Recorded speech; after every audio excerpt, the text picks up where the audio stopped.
Okay. And see, we're a little bit out of practice. So welcome to the Cornbread and Kool-Aid podcast. Thought we were broadcasting there for a minute or so, but we weren't. Uh, uh, Welcome to the podcast. My name is Demetrius. I appreciate you joining. Hopefully, you enjoy the podcast. If you do, find a way to let us know or like it or retweet it or whatever you can do to let Mike and I know. Shout out to the super producer extraordinaire, Mike Ward, as always. We are glad to be back, working through rusty technical glitches and stuff like that. But our boys are back in action. So we're back at it. Week 1, Lions and Eagles. Um, 38-35, Eagles final score. It's a lot of ways to look at it, right? So we're going to get into all that, talk about the game, some players, different things. And anybody who's new, I'll jump right in and say the name of the podcast is what it is because of me.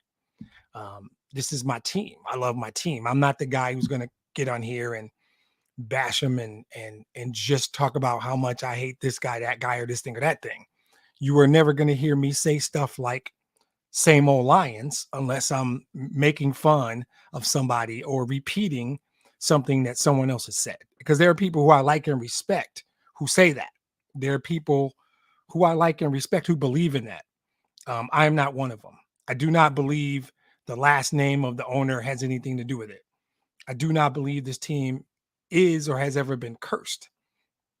I believe that this team, especially right now, is in a position where they're moving in the right direction. On a day where my cornbread is really blue or my Kool-Aid is super blue, I will tell you that they're almost there. And then I get to sit and watch today, and I'm reminded, not quite there yet. So again, if you like the podcast, find a way to let me know. If you don't, you can try, but I won't care.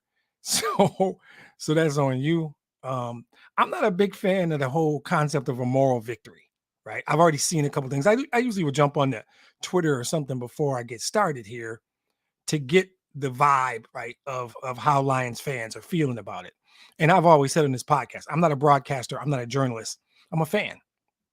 I'm not. There's a lot of fans. There's nothing special. I'm not a negative human being, so I'm not a negative fan. I'm always looking for this team to win. I invest my time, I invest my energy, I invest my money into the experience. And there are people who are fans of other teams, or they're just that guy who always wants to be right, knows everything, will say it's crazy. And even people, again, who I like and respect, my cousin thinks I'm a lunatic because I won't let this go. And whether or not he's right is up for question. But I will say I do not believe in the concept of a moral victory. So there are those I saw on social media who were talking about this team blew us out last year and we were inches from winning, depending on how you look at that. Um, we only lost by 3 and they covered the spread and all these things that just don't matter to me. They just don't matter to me, right? Because despite the fact that this is called the Cornbread and Kool-Aid podcast and I eat and sleep and drink this team from a positive standpoint always, I don't believe in moral victories in professional sports. You win or you lose. I mean, you lost today. So, and I don't have to be nasty about it. I don't have to come on here and sound like a know-it-all. In fact, I'm just going to sound like a regular fan because that's all I am. And there's a lot of other fans like that. They lost and they gave up 38 points. So if you lose and give up a lot of points, there's obviously stuff to talk about.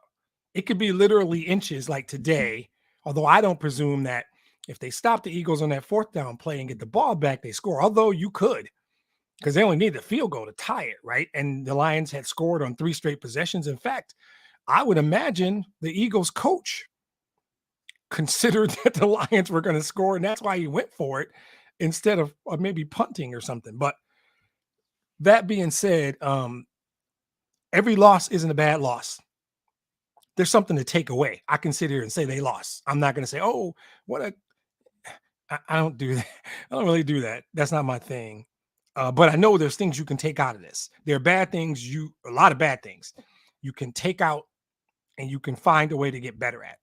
There are good things you can take out and continue to highlight in future game plans. I will talk about some things that to the dumbass Dans of the world, and for those of you new to the podcast, I consider myself the protagonist of this podcast because it's mostly just me. Mike will chime in during Bears weeks because he's a Bears fan, but it's mostly me. So if you don't like it, I'm cool. That's on me. You don't like me, that's fine. If you don't like what I'm saying, I'm cool with that too. That doesn't really matter. But what I am not is that guy who gets on social media because he likes to read his own posts and he likes to say dumb shit so people can see it, right? I'm not that guy. You might not agree with something I say. It will be rooted in logic and reasoning, even if you don't agree with it. I am not that guy. So I will say things today that will explain the loss. I like to have this podcast to just talk through it for my own catharsis, for a degree of, did I miss something? But a lot of it is just, there are reasons and there are excuses. They're not the same, but they can both coexist within the same narrative. I think so. That's what I like to think I'm doing. And there are people who disagree. All that being said, today was a loss, and a loss is still a loss no matter how you look at it. I do think, again, like I said, there's stuff to build on. There are positives. But today I just want to hit on a couple things, right? I'm going to start with the bad. Not sure why. Just kind of decided today I wanted to start with the bad. So I'm going to talk about the bad. Then we'll talk about some good stuff. Then we're going to talk about some specific players and how they performed, right? Let's go that route. And then just, kind of maybe mix in some social. I don't like what I'm seeing today on social media, though. So I might opt not to even bother with those people today. It's the first week. I'm too excited about having football back. And I, in fact, did not project this to be a win. I expected this to be a loss. And so I'm not devastated by this loss. It was exciting at the end. It was first week football. That's what it was. You saw mistakes and things you see in the first week. So we're going to start right with the bad, because I saw some things that were consistent with the 3-13-1 team we had last year. And I didn't want to see those things. I wanted to see those things. And I'm going to talk about the word culture quite a bit. Probably all season, certainly today. But I saw some things that were consistent with last year. And because I want to harp on this culture thing, and I want to see a different culture, I want to talk about an improved culture, I had hoped I wouldn't see. I had hoped these things are cleaned up. I had hoped that this whole grit culture that we got on Hard Knocks and this buying in, all that would clean up some things. Truth is, I saw some things today that were very consistent with what I saw last year. And that didn't make me happy. One was inability to get off the field on third down is going to kill you. You whether it's 3rd and 2, 3rd and 5, 3rd and 11, you have to get off the field. Your defense has to find a way to get off the field. And let's just make this upfront. First podcast, 8.5 minutes in, our defense is not good. And yeah, I'm that dude that says our when I talk about my team. So if you don't like that, whatever. We're not good defensively. And more than that, we're not deep defensively. We haven't even really had injuries come into play. Like, without any injuries, we have talent deficiencies on the defensive side of the ball still. And so the Eagles are a good football team, by the way. But today, getting off the field on third down, containing mobile quarterbacks is still a thing, and self-inflicted wounds, right? I'll start with those three. Yeah, I'll start with those three. And then there's a fourth one that really bothers me. So, yeah, getting off the field on third down is everybody. It's coaching, calling the right sets. And I'm a big Aaron Glenn fan, and he did some cool, aggressive stuff today. But it seemed to me like whenever they needed to make a play, they made the play. And it was mostly Jalen Hurts, right? With his legs mostly, right? But we saw a degree of all of those. I think that containing mobile quarterbacks is technique, it's scheme.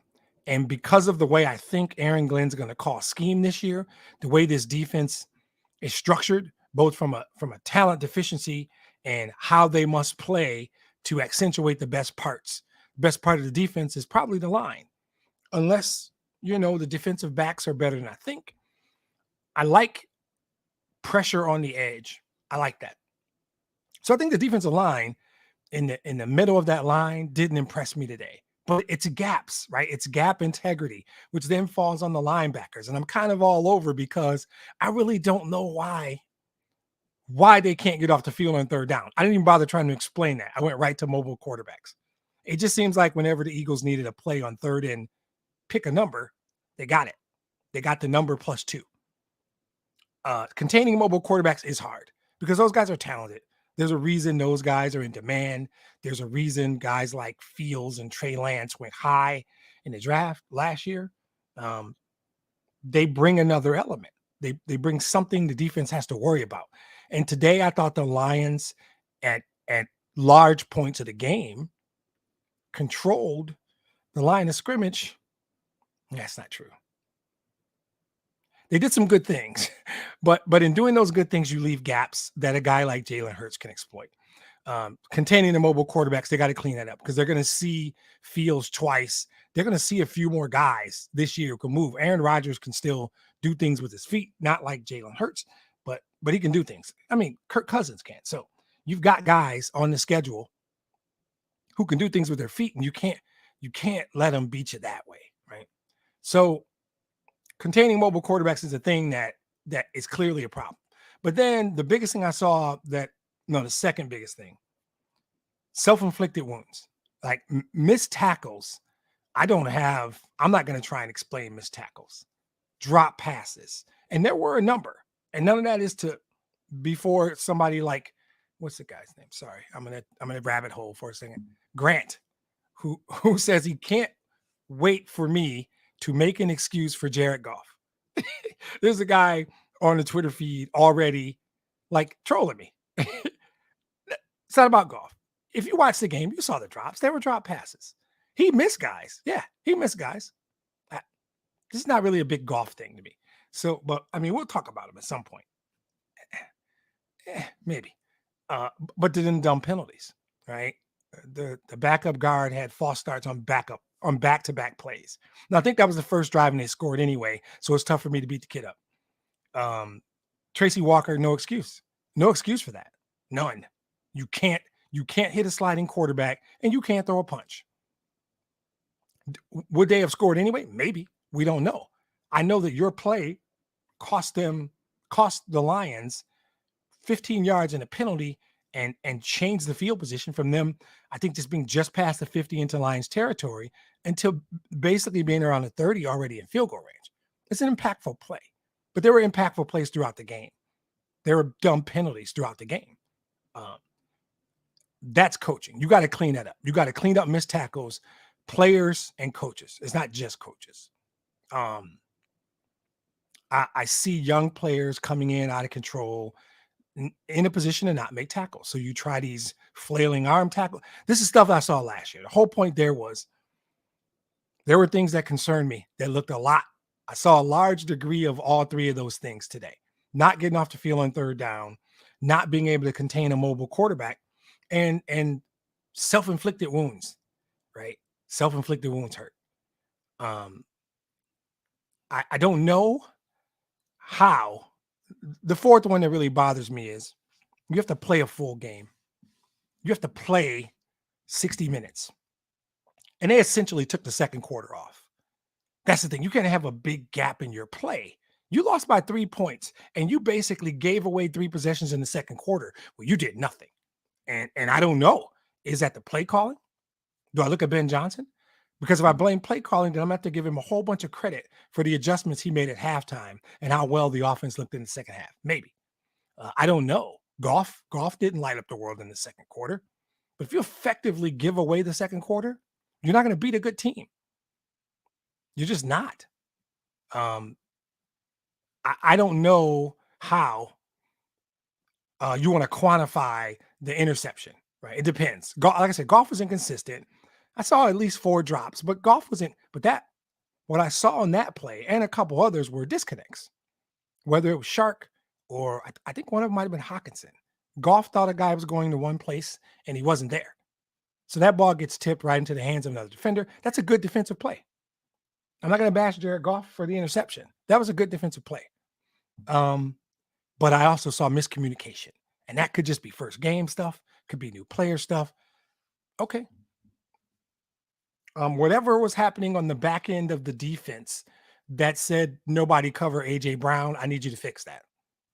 Yeah, that needs to be fixed. Quick, fast, and hurry. He's too good. And so ultimately, like from a bad, I will say it this way.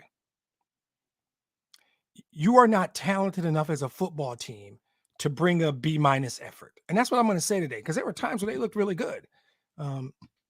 You are not a talented enough football team to execute at a B- level and win games in this league.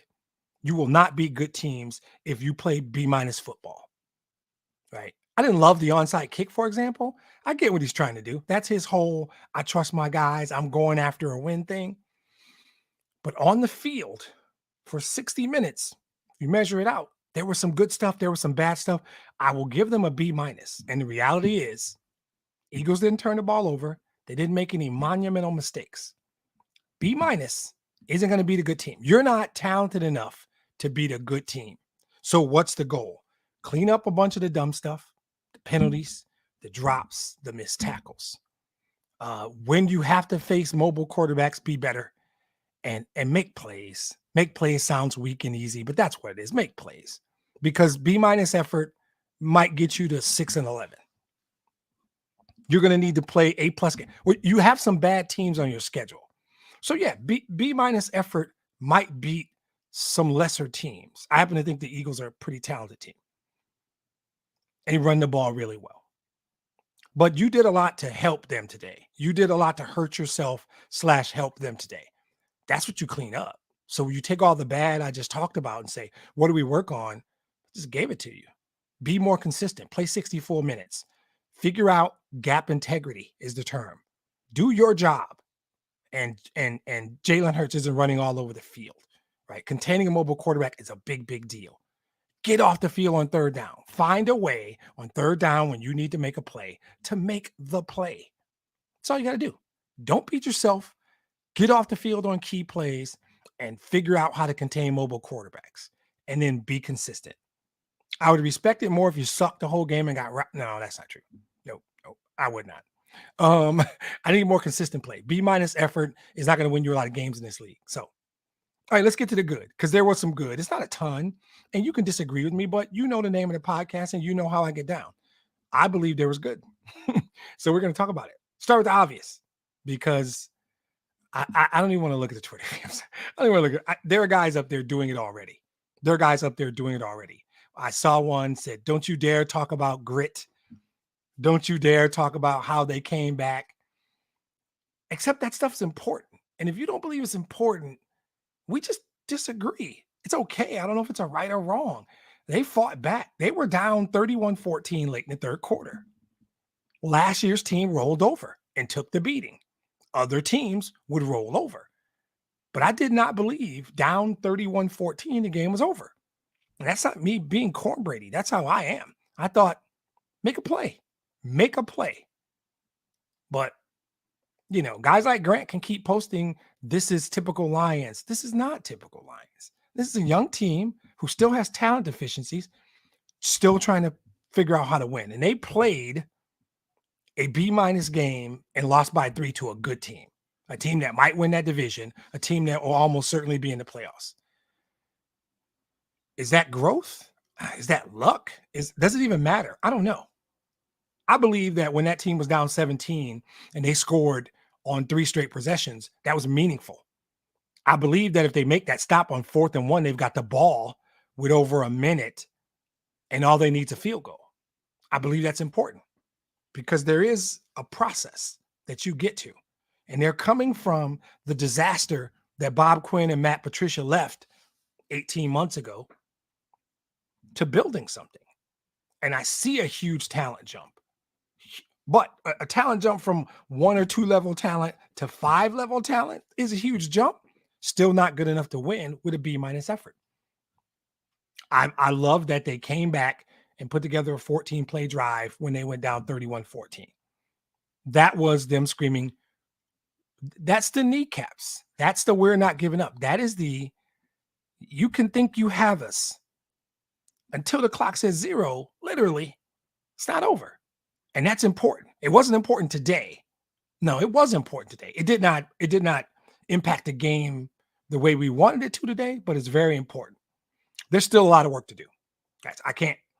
Culture matters a lot, but talent matters more. And when the talent catches up to the culture, this is going to be a really good podcast. I think it's okay now. When the talent catches up to the culture, this gets fun, right? This gets fun. I will tell you that I love what I see out of the running game. Missing your right guard. They ran the football really well, right? And running the football well will give you an opportunity to compete most weeks. Almost every week, you have an opportunity to compete when you can run the ball. The Eagles are a good team. The Eagles have a good defense, and the Lions rushed for 181 yards today. That's important. That's important. You can control the clock. You can have multiple drives that are more than 70 yards, 12, 14 play drives. When you can run the ball, you can do that. They made some plays on third down too. But I do like that. I believe they will be able to effectively run the ball. That feeds the mentality. That feeds the culture. That builds confidence in the offensive line. It dictates to the other team what's happening. It dictates to the other team what's happening. And I think that's important. Today, DeAndre Swift, obviously, early and later, was a problem. And I think even Jamal Williams was a problem. I think there is something on the edge that we need to acknowledge. I think that Charles Harris, Hutchinson, when they get the rookie from Kentucky back, Pascal, I think when Romeo is healthy, getting pressure from the edge is going to be something they'll be able to do. And every quarterback they face will not have the ability to extend plays the way Jalen Hurts does. Now, again, you still have to figure out that issue containing mobile quarterbacks because that's a problem. Everyone won't be able to do to them what Hurts did to them today. When you can run the ball and you can get pressure on the other team's quarterback, you got to start at something, right? We have to acknowledge the deficiencies at linebacker, talent issues that need to be fixed. I will tell you, I buy the culture. The fact that they didn't give up is meaningful. I love that they can run the football. And I think they're starting to get, and some of it was obviously defensive play calling by Aaron Glenn, getting pressure on the quarterback. If they get pressure on regular quarterbacks, if they get pressure on Carson Wentz next week, the way they did Jalen Hurts today, Carson Wentz isn't immobile, but he's not Jalen Hurts. He's going to have a long day because they were bringing it from the corners. Their edge rushers were getting there. Hurts just hurt them by running through lanes. And I don't think that's going to be the case every week. I don't think every quarterback they face is going to have the ability to do that. So I think there were some good things. Certainly work to do, but I think there was also some good things. I do love they can run the football, not just because I have DeAndre Swift in my fantasy football league. That doesn't hurt though. So let's talk about some individual player performances, right? Or not just players, just performances in general. Start with Swift. If this is who we have, and we have him for 13 games, we're going to be able to score points. You have to remember, we scored 35 points today. Legitimately 35 offensive points. No luck, no pick sixes, 35 offensive points. And they basically gave away the second quarter. So in effectively 3 quarters of football, scored 5 touchdowns. Legitimate touchdowns. Run it down your throat. And you gave away, I think, 3 possessions in the second quarter. That is due largely because they could run the football. DeAndre Swift is a weapon. He is a big play every time he touches the ball. He had 144 yards today on only 15 carries. And he had another 30 on 3 catches. That's what we want. That's 18 touches. That's 175 yards and a touchdown. Could have been more touchdowns. Jamal ended up getting 2 touchdowns on short runs. Swift almost got in on one of them, but That DeAndre Swift is a star in this league. That DeAndre Swift makes our offense dangerous. And Goff didn't even play that well.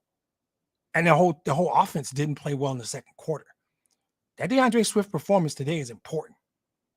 If that's the benchmark, if that's the norm, if that's the standard, this offense will put up points. They put up 35 today against a good defense. They'll score points, and that may be what we have to do. We may have to score points to win games because we're going to certainly give up points. Now, that being said, I think Jeff Okudah was solid. I assumed at some point during the game today, I would go, dang, Okudah. At some point, I was going to have a Jeff Okudah moment where he would do something or not do something that would stand out. And I don't ignore the late pass interference penalty that was negated because of a offsetting foul. It wasn't important. I don't even think it was that good a call, by the way. I think it was kind of weak. But he made some good plays too. I'm happy with if this is healthy, Jeff Okudah can be solid. And I won't be as unhappy about the defensive back situation. Tracy Walker, that was dumb. You can't get kicked out of the game. So I was happy with Okudah. I'm going to talk about the linebackers as a group as opposed to, say, one individual. So Anzalone, I need somebody to explain the Anzalone thing to me. I'm not going to say anything bad. I just need somebody to explain to me what is he's bringing. Malcolm Rodriguez had a good game. He made a couple plays. He made a couple mistakes. The second quarter touchdown where Hurts walked in, that was your boy Rodrigo jumping inside when he shouldn't have. He should have taken outside contain. It was somebody else's job to do the inside. You're going to see that stuff. Barnes comes in out of control often. And somewhere my brother Kenny is losing his crap because he hates that. That's the worst thing. A guy gets there because of his speed and athleticism, but he's out of control, so he doesn't make the play. That's almost as bad. So I saw, the good news is what I saw were some wrong decisions from young players. Young players who we're told can learn, can get better. So let's hope they do. Let's hope the coach, this is Kelvin Pritchett's job. Kelvin Pritchett, is that his name? I think that's Kelvin Shepard. Sorry. Kelvin Pritchett's a defensive lineman from the Lions from the 90s. Kelvin Shepard, the linebacker coach. That's his job. And from everything I saw on Hard Knocks, they respect him. He understands the game. You can make those mistakes because they can be corrected. So I need more from the linebackers, particularly the two young guys. Anzalone does something that they love. I don't know what it is. I don't feel like Alex Anzalone made any impact on the game today, good or bad. And maybe that's his job, just not to have a bad impact. I don't know. The defensive line, I'm struggling with. I'm hot and cold because while I do believe there's something potentially special about the edge when they get Pascal and Romeo, the edge has the rotation of defensive ends. When I say the edge, the rotation of defensive ends, I think, has an opportunity to cause nightmares for some quarterbacks. But whatever's happening in the middle between those guys, it's not working.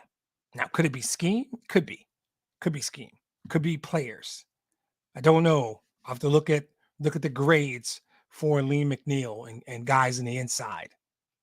I didn't like how easy the Eagles ran the football, except Miles Sanders is also on my fantasy football team. So while I wasn't rooting for him, it hurt a little less. Let's put it that way. The defensive line in two parts, the edge and the interior, I need them to be better. I believe the edge will be impactful starting next week. I believe the interior has to get better right now. They were getting gashed, and that can't continue because that will get exploited. Coaches. Let's talk coaches. So I haven't even mentioned the onside kick. We're half hour into the podcast, and I haven't talked about it because I'm still not sure how I feel. This is unfortunate part about doing a podcast, an hour after the game. There's a part of me that says, what the hell, man? What the hell? I didn't I didn't love the call. The intent behind the call, and I'm trying to find a way to make it okay. The intent behind the call, I get. If you get that there, they probably win this game because at that point the offense was rolling. The Eagles couldn't stop them. So what's the message? There's a part of me that says, did you send the message, hey, I don't trust you, defense. I don't think you can stop them. So we got to try an onside kick. Or are you saying the opposite? I trust you so much, I'm willing to risk not getting an onside kick. I didn't get a chance between the end of the game and starting this podcast to see what Dan Campbell had to say about that, to understand what Dan Campbell's thoughts were. I can't harp on it. I can't scream about it. I can't say I liked it, though. I believe there were other plays, there were other reasons, there were other performances that were more directly impactful to them losing the game. That call didn't cost them the game. Much like I talk about Goff. Jared Goff didn't lose them the game today. I don't think so. I could rip off 10 reasons, 10 plays, probably 10 performances. No, not 10, maybe 6. But I don't. He missed a few. But I think Campbell, all in all, was fine. There was one thing I caught where when they went down 3, under 2 minutes, I read his lips. He was strategizing.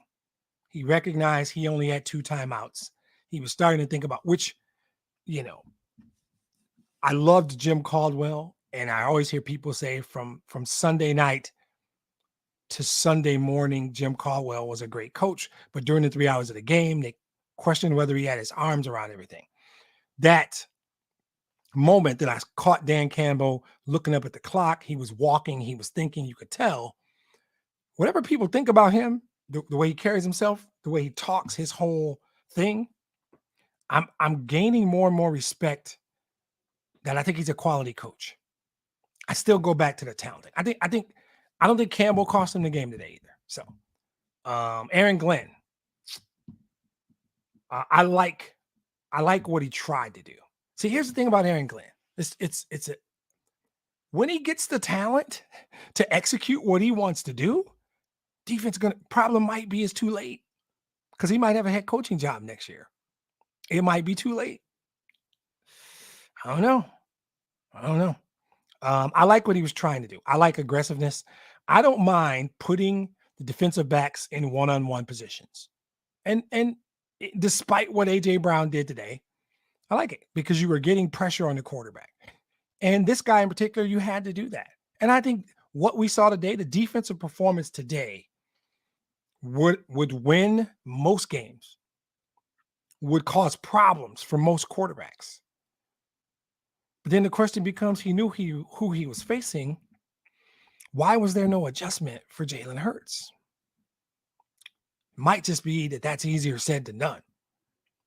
I mean, it might be that. I think when the talent catches up to the defensive coordinator, this is going to be a really good defense. I think a lot of weeks this defense is going to be really good. I'm a big AG guy. I think he had a good game. Tough to say when your team gives up 38 points and it got gashed. It's a talent thing, though. I can't look at anything Aaron Glenn did today and say, oof, I'm struggling with that. He blitzed an appropriate amount. He brought corner blitzes. I don't know if the issue with them giving up the rushing yards is scheme or talent. You can tell if you've been listening the whole time. I think it's talent. I think they're going to give up rushing yards. I think they're going to try and force quarterbacks to beat them in different ways. And quarterbacks who don't have the feet of Jalen Hurts are going to struggle against this Lion defense, are going to struggle against Aaron Glenn's defense. That's my feeling. Okay, Ben Johnson. Confused me early. Can't forgive him for whatever the hell the second quarter was. I don't. Those 3 possessions were as ugly. And I know it's the first game. It's first game calling plays. You're trying to establish some things. The second quarter was really bad. If you want to pin me down, give me a short answer. Why they lose the second quarter? There are games that are going to be shootouts. When the other team's good offensively, they have a dynamic quarterback, and your defense isn't that good, Sorry, you got to score 41 points to win today. And you need to be able to score 41 points to win some games, or 42 points, or whatever it takes. The offense was capable of scoring 42 points today if you don't hand over the second quarter like a Christmas present. You just did nothing. Think about it. A field goal in the second quarter, you're in a tie game. 3 possessions, just one field goal. I'm pretty sure it was 3 possessions. A couple of them were 3 and outs. They went so fast. Could have been 4. If you do anything in the second quarter, you're in this game. You might win this game. Now, the whole dynamics of the game change, so it's easier to say. But the second quarter is as important as the fourth. If you want to ask me, they lost the game in the second quarter because it was clear this was going to need to be a shootout. And once they figured it out and Goff got some rhythm and Swift is dominating the game, you were in the shootout, but you gave away possessions in the second quarter, not to mention the pick 6. If you don't have the pick 6, you win the game. Like in theory, right? If you don't have the pick 6 and you score, because I think it was the pick 6, 2, 3 and outs. They might have had 4 possessions in the second quarter. But I know for sure they had a pick 6 and 2, 3 and outs. Anything on those 3 possessions, it's a different game, literally a different game, right?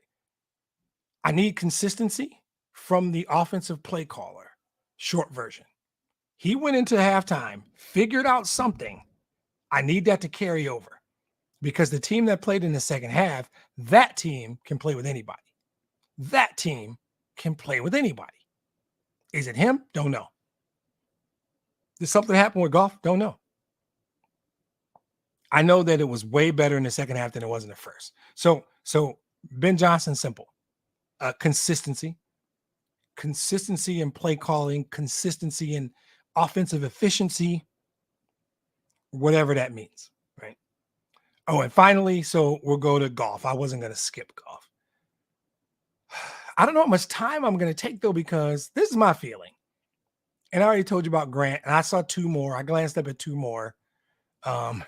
One guy says, why haven't you mentioned Goff? Somewhere around the 27 mark, he says, 27 minutes in, and you haven't mentioned Goff. I don't know if he means good or bad. I don't know. So, all right, here's Goff. I don't know that there's much to mention. I think that he didn't play well early. He made some good throws in the second half. I will say very clearly, Jared Goff's not the reason they lost the game today. Simple. So what did you want me to say? He played a middle of the road game. He played a really bad first half and a really good second half. All in all, middle of the road. Which Goff do we get? Do we get more second half Goff or more first half Goff? At the end of the day, they scored 35 points. Legit points. No pick 6, no fumbles, no short fields. They scored 35 legit points on effective long drives. 35 points wins you most games. And Goff's not the reason they lost today. If you believe Goff's the reason they lost, we just see football differently. You know, I feel like the second half Goff, I don't know that we're going to get that guy all the time. I think he's closer to that guy than the first half Goff. And it's their job to go back, sit in the room, and figure out what happened, right?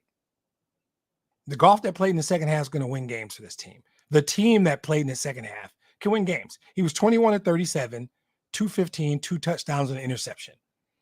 As the super producer extraordinaire Mike Ward has often said, it's his word, that's very pedestrian. That is a pedestrian performance by Jared Goff.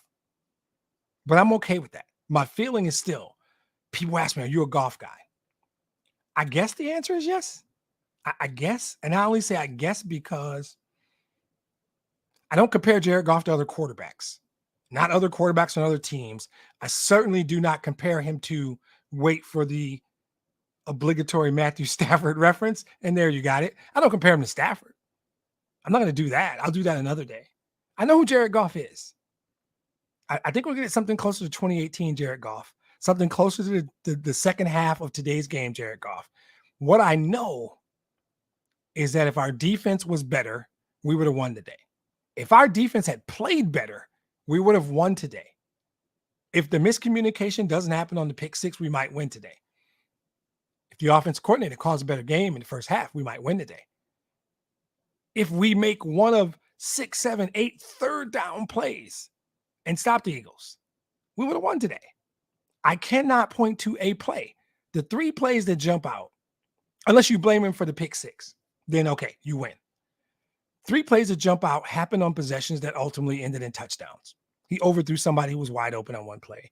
I think Reynolds dropped the ball that you could probably blame on Goff, but both his hands touched it. And my favorite player of all time, a guy named Herman Moore, said, if both my hands touch the ball, I'm supposed to make the catch.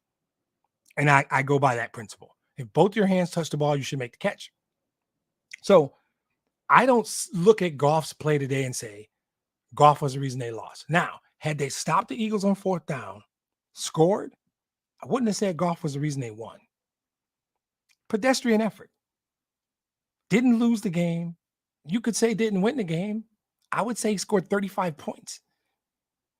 They scored 35 points on effective drives, even though he only had 215 yards passing. That's what Jared Goff is. Don't expect Jared Goff to put up 400 yards for 5 touchdowns. That's not who he is. More importantly, that's not who the Lions are. That's not who Ben Johnson and Dan Campbell ask Jared Goff to be. And they won't. So he won't. There might be a rare game where it takes that and he goes bananas. For who I think Jared Goff is, what I expect of Jared Goff, today was fine. Today was enough to win. Today was enough from Jared Goff to win the football game. They did. So that's that. All right. So next week, Washington comes in. Another 1:00 kick. Washington beat Jacksonville today. 28-22 is what I think I saw. If I'm wrong, I just glanced at it. I picked the Lions to win this game during the schedule thing. Picked them to lose today, win next week. I'm staying with that. The team that played today beats Washington next week. The offense that played today will beat Washington next week. Carson Wentz can't do a fraction of the things that Jalen Hurts could do. I think it's plain to clean up. I think you're going to see better gap integrity up front on the defensive line. I think you're going to see Goff be a little cleaner passing wise. I think you're not going to see as many missed tackles and sort of the linebackers coming in under control thing. I think you're going to see a cleaner game. You're not going to see a big gap like the second quarter where they don't show up. So we're off and running 0-1. I'm not devastated. I'm not even that hurt or bothered. It's about what I expected. Thrilled with Swift. Happy that they did not roll over. Concerned about the linebacking group.